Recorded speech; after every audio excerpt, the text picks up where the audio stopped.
Good afternoon, everyone. I welcome all the students to this online class. Today's topic is leave letter application. This has been taken from Sensu 2 syllabus writing, and we are dealing with formal writing. So, what is this formal letters? We have already dealt in the previous chapters that informal letters are there and how to go with the informal letters, like there is a salutation, there is a body of the letter, then there is a closing salutation. So all these things are there. So what is this informal this formal letters about? What is the difference between informal letter and formal letter? And especially we will be dealing with leave letter application, and also how to do a banking correspondence. So what is this formal letter? You might need to take leave from your college or from work for various reasons. Now you are in college. In future, you may work in a workplace. You may work at a workplace. And at the time, you need to write a leave application letter. So the format of leave application letter is as same as that of the formal letter. You can see lesson number 7. Now, while applying for the leave from college, be sure to include details such as your roll number, department, and other personal details that are related to college. Some institutions require you to submit a medical certificate if the leave is for more than 3 days due to illness. Now, let us see a sample leave letter which is in your textbook. Now, here we can see there is Mr. Johnson, who is from third year BTech IT, and this is his ID number. And this is the date you need to write. This is to whom he is addressing, to the principal and so college. And here is the opening salutation, dear madam. And this is the request that he is requesting, a 2 weeks leave. Why? Let us look into the body of the letter. So he's telling, I'm Michael Johnson, studying in third year information technology, and he's giving his ID number. And he's saying, I'm writing you to inform that I'm going to undergo a small surgery on so and so date. And doctors have advised me to have complete bed rest for 1 week after the surgery. So he's telling here what is the reason in the body of the letter. Then he's requesting, kindly grant me for 2 weeks from 10th March 2016. Okay, and if at all there is a requirement, I may extend my leave. If that is there, that I have to extend my leave, I will tell you in well advance. And he tells, thank you, this is a closing salutation, and Michael Johnson, and it's the parent's signature. And what is enclosure? That means with this letter, he is enclosing a medical certificate given by the doctors. Now, there you see how is the format of leave application and how to write it. With the example, it is very clear, it is very easy to write a leave letter. Next, let us look into the banking correspondence. So what is this banking correspondence all about? Banks needs to exchange various kinds of letters with different stakeholders. Some stakeholders are students, some stakeholders are business people, some stakeholders are normal citizens of the state or the country. So there are different stakeholders. So they have to write different kinds of letters. And all of us use banking facilities. It is a good idea to practice writing such types of letters. That means if you know how to write a letter to the bank related to different situations, you have an advantage. Now, the following letter is an application for an account statement. So let us look into this sample letter once again given in your textbook.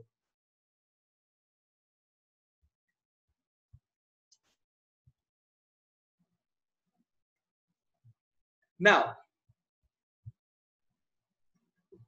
you can try looking at this example. Okay, here is an example. Okay, and banks needs to exchange various kinds of letters, I've said, with different stakeholders. Now, this sample letter tells that there is Neha Kumari who is from Himayatnagar, and that is her email address and phone number. And she is writing to the branch manager, and she is telling some information. What is that information?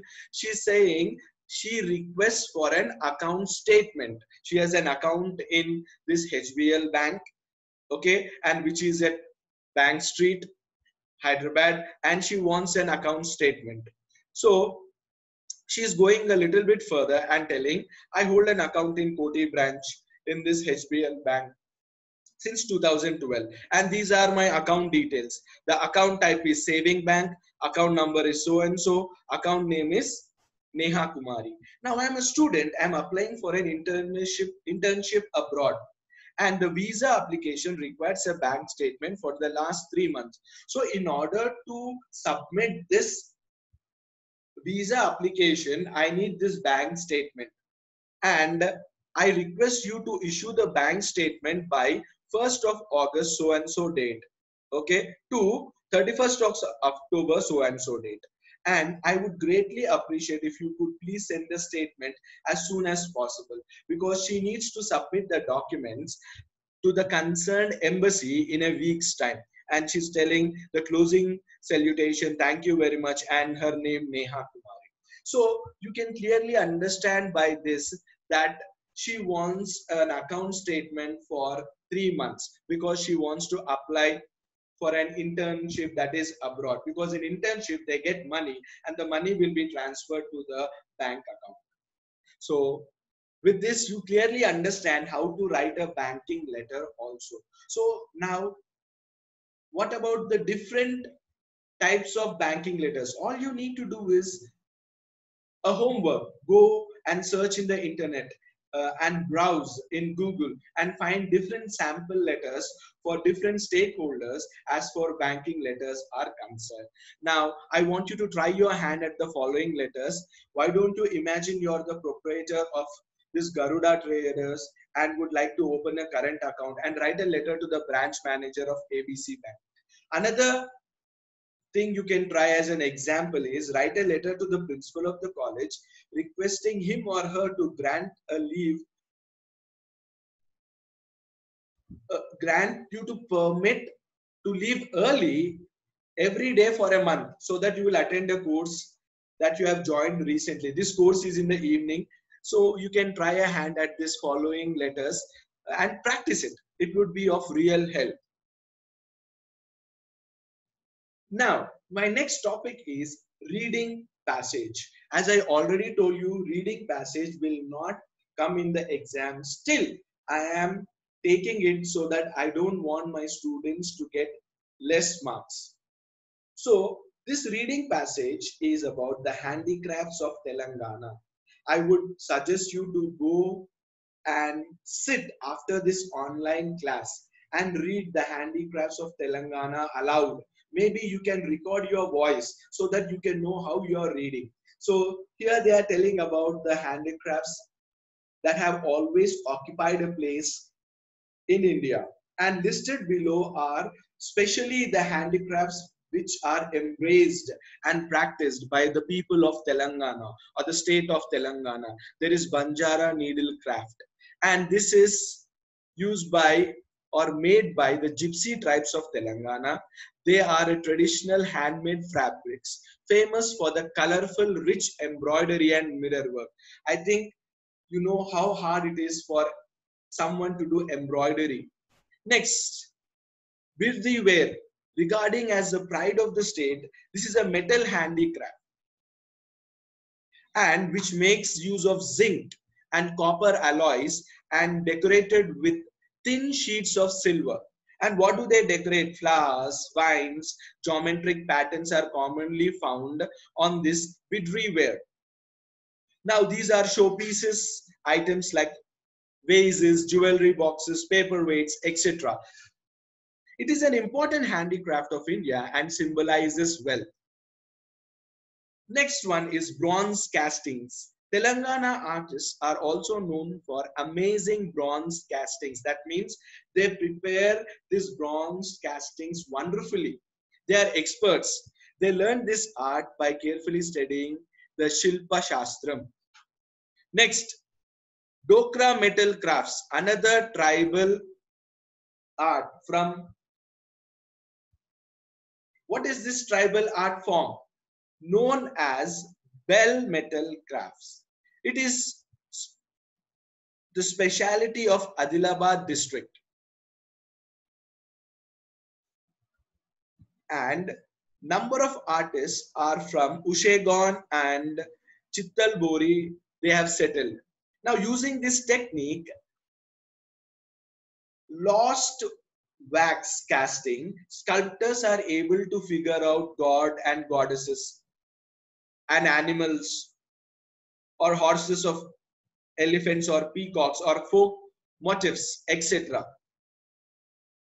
So you can say these gods are the Hindu mythological gods and goddesses. Lacquer, a craft in which objects are decoratively covered with lacquer. It can be traced to the Etikopaka town of Telangana, where objects of remarkable design are created. And Nirmal artwork. What is this Nirmal artwork? It is from the artisans from the Nirmal town of Adilabad, and they are very much famous for their dazzling oil paintings which depict from the Indian mythology. I told you already that some figures of gods are created according to Indian mythology. And the art originated from the period of Kakatiya dynasty and follows Indian and Mughal school of art. It is not restricted to painting, but can also include lacquered furniture, wall hangings, decorative boxes, etc. So with this, I have explained the handicrafts of Telangana. I'm sure 99% this would not come in our exam, but even though it comes, I have already explained it. And I believe that you will definitely read aloud this handicrafts of Telangana alone in your room or wherever you are there with your textbook. And I thank you all for listening to this session. And my next topic would be etiquette and grooming.